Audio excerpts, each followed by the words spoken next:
Vakangosvika vakagara maikuru zvemukati vanga vakavhara ukati pasina kukwata mbeu dai matodyara kati zvekukwata zvakasara kudhara watudemdem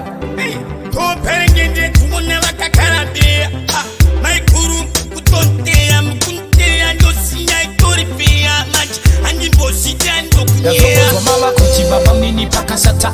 pochi amaiguru muchikwata musazovhunduka sikuzobata yenyu hata kosi ndozviziva maiguru munokwata yavake unhu yiko kava maiguti vanoti edza patendi vapinye poti vanotibata-bata chisamba tikutoti ndite navo kani zvinopati imi unhu yiko kava maiguti vanoti edza patendi vapinye poti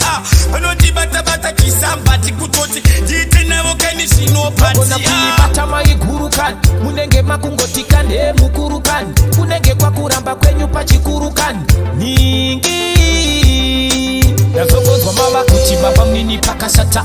kochi amaiguru muchikwata musazovhunduka sikuzobata yenyu hata kosi ndozviziva maiguru munokwata yavake unhu yiko kava maiguti vanoti edza patendi vapinye poti vanotibata-bata chisamba tikutoti ndite navo kani zvinopati maiguru vanoti baba munini uyai yeke ini semurume ndopinda yeke kuratidza kuti stabe dini ndiri pachiki ndai maiguru mava munhu mukuru maiguru muchita samaiyara uru maiguru chiwandovaratsa puru natsai kudodai ndiko ratsauturu ndazongozwa mava kuti baba mnini pakasata kochi amaiguru muchikwata musazovhunduka sikuzobata yenyu hata kosi ndozviziva maiguru munokwata yavake unhu yiko kava maiguti vanoti edza patendi vapinye poti vanotibata-bata chisamba tikutoti ndite navo kani zvinopati imi unhu yiko kava maiguti vanoti edza patendi vapinye poti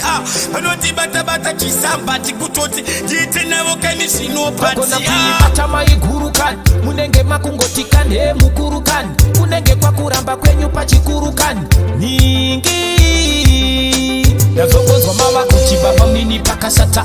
kochi amaiguru muchikwata musazovhunduka sikuzobata yenyu hata kosi ndozviziva maiguru munokwata yavake unhu yiko kava maiguti vanoti edza patendi vapinye poti